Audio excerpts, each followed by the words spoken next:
अस्सलाम वालेकुम व्यूअर्स, मैं हूं अमर सुमरो। आज फिर से लॉ ऑफ टॉड के एक नए टॉपिक के साथ हाजिर हुए हैं।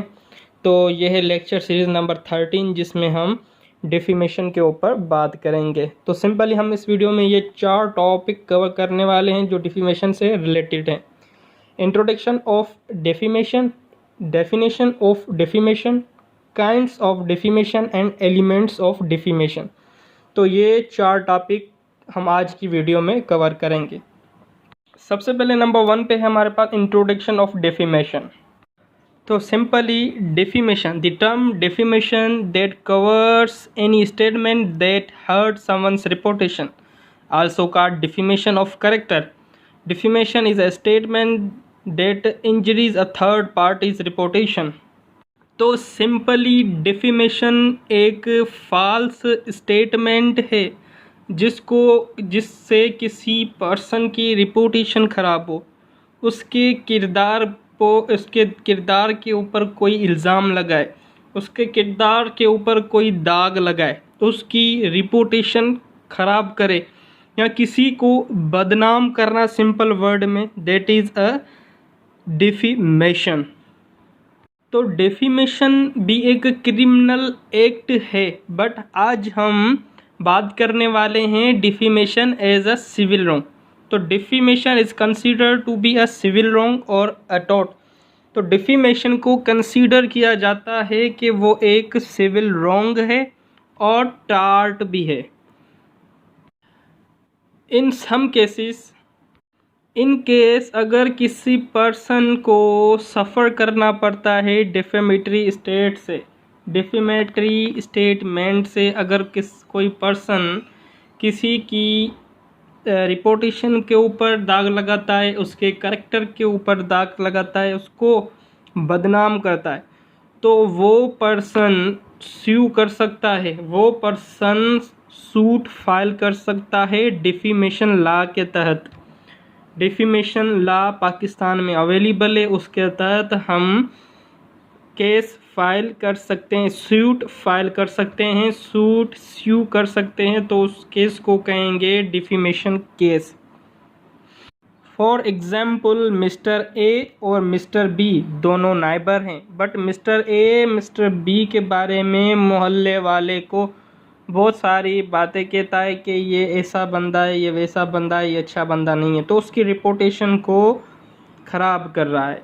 मिस्टर बी एक इज़्ज़तदार बंदा है, बट मिस्टर ए उसकी रिपुटेशन को, उसके कैरेक्टर के ऊपर इल्ज़ाम लगा रहा है, उसके बदनाम कर रहा है मोहल्ले में। तो वो केस स्यू कर सकता है मिस्टर ए के ख़िलाफ़ कि इसने मुझे बदनाम किया है, इसने मेरे ऊपर डिफेमेशन की है, तो वो डिफेमेशन का केस फाइल कर सकता है मिस्टर बी। तो ये था इंट्रोडक्शन थोड़ा डिफेमेशन के ऊपर, थोड़ा कॉन्सेप्ट, जैसे कि आपको क्लियर हो जाए कि डिफेमेशन है क्या।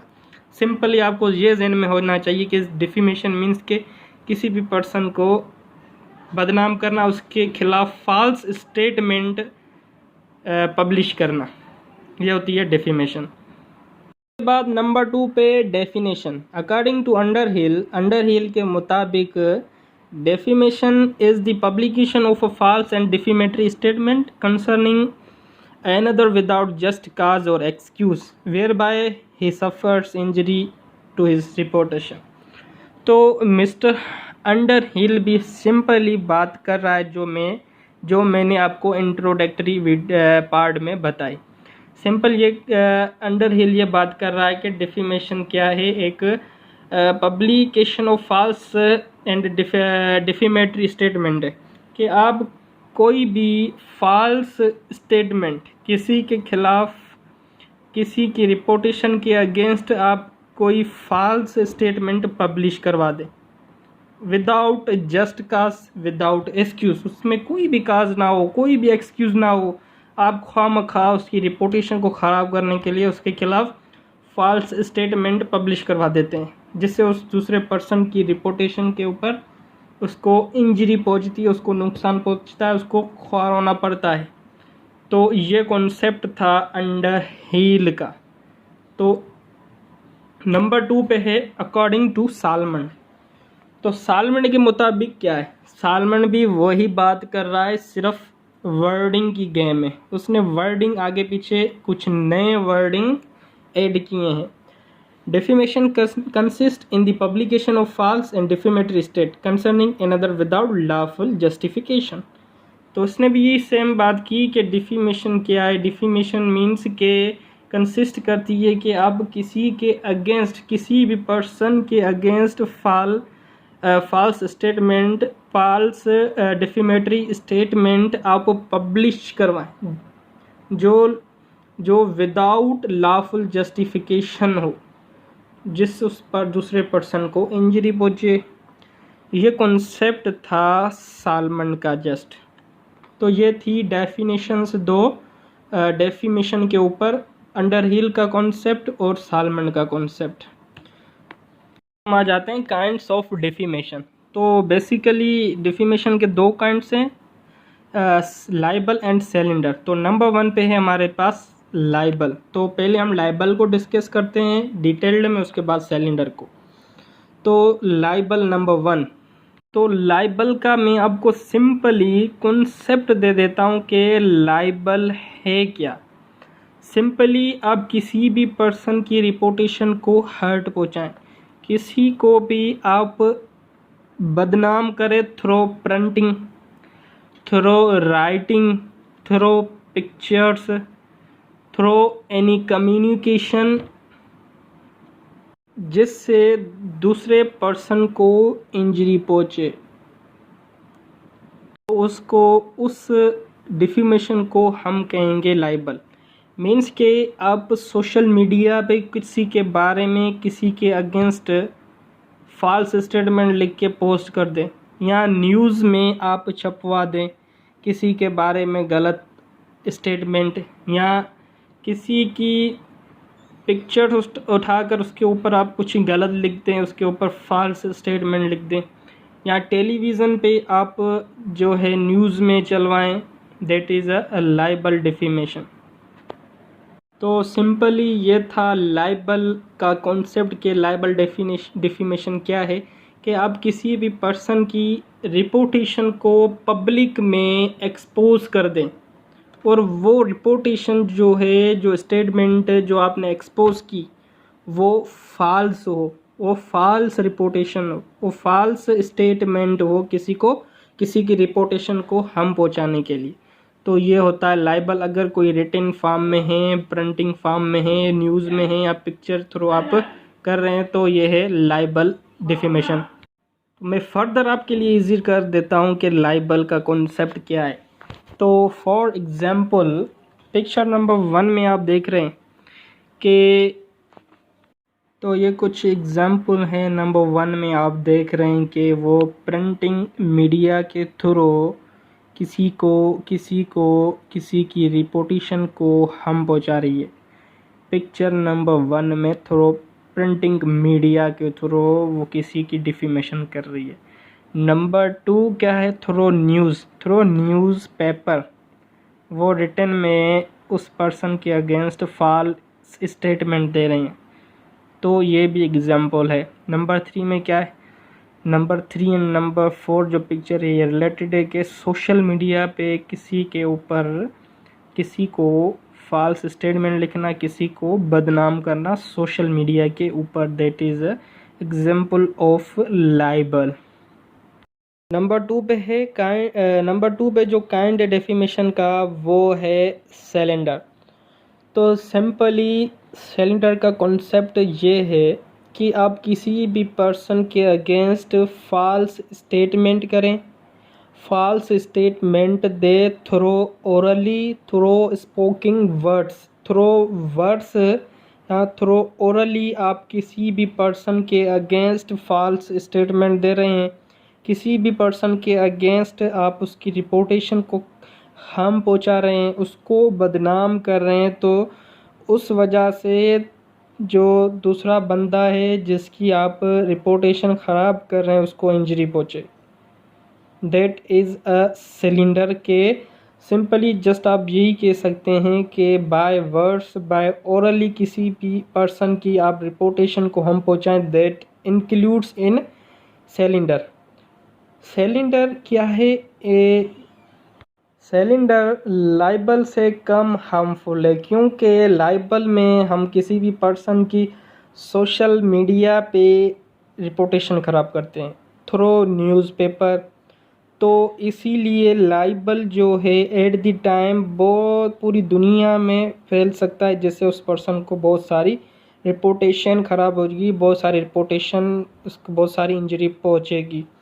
तो लाइबल को एज अ क्रिमिनल एक्ट भी कहा जाता है, बट सिलेंडर जो इसको जो क्रिमिनल एक्ट नहीं कहा जाता, क्योंकि सिलेंडर बाय स्पोकिंग वर्ड्स होते हैं कि आप मैं for example mister A mister B की रिपोर्टेशन करता है उसके मोहल्ले में, तो उसके मोहल्ले वालों को ही पता चलेगा। आस्ता आस्ता जो ना बाहर तो इतनी ज़्यादा नहीं जाएगी, नहीं पूरी दुनिया वालों को पता चलेगी कि ये जो मेरे मोहल्ले का पर्सन है मिस्टर बी, उसको जो ना ये करेक्टर सही नहीं है। तो इसीलिए सिलेंडर को थोड़ा कम हार्मफुल कहा गया है। तो इसके ऊपर भी कुछ एग्जाम्पल है, उससे आपका कॉन्सेप्ट और ज़्यादा क्लियर हो जाएगा। तो इधर 4 पिक्चर्स आप देख रहे हैं एग्जाम्पल के लिए जो मैंने दी हुई है। तो नंबर 1 में क्या है कि एक लेडी दूसरी लेडी को किसी के बारे में कुछ बता रही है, उसके बारे में डिफेमेशन करे, उसके किरदार के ऊपर फॉल्स स्टेटमेंट दे रही है उसके कान में, दैट इज़ अ सिलेंडर। और बाय वर्ड्स स्पोकिंग दे रही है, इसके लिए ये सिलेंडर है। नंबर 2 में 2 पीछे हैं, एक छोटा बच्चा एक लेडी है, तो लेडी छोटे बच्चे को इस औरत के बारे में कुछ फॉल्स स्टेटमेंट दे रही है कि ये ऐसी है ये वैसी है, तो दैट इज़ अ सिलेंडर, ये भी सिलेंडर में आएगा। तो नंबर 3 एंड नंबर 4 में भी वही है कि एक पर्सन किसी के बारे में उसी को गलत बता रहा है कि दूसरा तीसरा जो बंदा है वो ऐसा है वो ऐसा है, उसकी रिपोर्टेशन सही नहीं है, उसको आप बदनाम कर रहे हैं। That is examples of cylinder. तो उम्मीद करता हूँ कि आपका कॉन्सेप्ट क्लियर हो गया होगा कि डिफेमेशन क्या है, लाइबल डिफेमेशन क्या होती है और सिलेंडर क्या होती है। उसके बाद हम आएंगे एलिमेंट्स ऑफ डिफेमेशन। जो डिफेमेशन से होती है उसके लिए कौन कौन से एलिमेंट्स की नीड होती है। एक तो स्टेटमेंट, दूसरा पब्लिकेशन, तीसरा इंजरी, 4 फॉल्सिटी, नंबर 5 अनप्रिविलेज्ड। सबसे पहले नंबर 1 पे है स्टेटमेंट। तो a statement need to be spoken और रिटन। जो स्टेटमेंट है, थ्रू स्टेटमेंट अगर आप जो है ना किसी की भी डिफेमेशन कर रहे हैं, किसी की भी रिपोर्टेशन ख़राब कर रहे हैं, तो वो स्टेटमेंट जो है सिलेंडर भी हो सकती है और लायबल भी हो सकती है। तो और otherwise expressed in some manner, because the spoken words often fades more quickly from memory, slander is often considered less harmful than libel. तो यही बात हमने पीछे बात की थी, जो लाइबल है वो हार्मफुल है, बट जो सिलेंडर है वो लाइबल से कम हार्मफुल है, क्योंकि जो लाइबल है थ्रू रिटन वो पर्सन के माइंड में जल्दी बात बैठ जाती है। और लाइबल में क्या होता है, बहुत सारे पर्सन को पता चल जाता है, बट सिलेंडर में क्या होता है उसमें क्योंकि वो कम पर्सन को पता चलता है, इसके लिए उसको लेस हार्मफुल कहा गया है। तो नंबर 1 एलिमेंट के फॉल्स स्टेटमेंट होनी चाहिए, चाहे वो स्पोकन हो चाहे रिटन हो, नंबर 1। नंबर 2 पे पब्लिकेशन, वो स्टेटमेंट जो आपने बाय वर्ड्स तो आपने बता दी, बट बाय रिटन जो लाइबल काइंड डिफेमेशन का अगर वो स्टेटमेंट है, फॉल्स स्टेटमेंट है थ्रू लाइबल, तो उसकी पब्लिकेशन होना लाजमी है। वो स्टेट आप पब्लिश करवाएं, वो स्टेटमेंट आप पब्लिश करवाएं, जिससे दूसरे पर्सन उसको सुने या उसको पढ़ें, तो ये भी एक डिफेमेटरी स्टेटमेंट है। तो सिंपली पब्लिकेशन मीन्स के जो भी फॉल्स स्टेटमेंट है इन रिटन फॉर्म, आप उसको पब्लिकेशन कराएं, उसको पब्लिश कराएं, उसको शाया कराएं, उसको न्यूज़पेपर में कराएं। तो ये था नंबर 2 एलिमेंट के पब्लिकेशन भी होना लाजमी है। Number 3 injury. तो इंजरी सिंपल, ये जो भी एलिमेंट्स है आपस में इंटर रिलेटेड है कि सबसे पहले स्टेटमेंट जो है फॉल्स बनी, उसके बाद पब्लिकेशन हुई और उस पब्लिकेशन के बाद जो उस पर्सन को इंजरी पहुँचे, उस पर्सन की रिपोर्टेशन को नुकसान पहुँचे, उस पर्सन की रिपोर्टेशन को हम पहुँचे, दैट इज़ अ इंजरी। उस पर्सन की मोहल्ले में रिस्पेक्ट कम हो जाए, उसको हर पर्सन बुरी नीयत से देखे, तो ये क्या है, एक इंजरी है उस पर्सन की जिसके अगेंस्ट हमने फॉल्स स्टेटमेंट बनाई।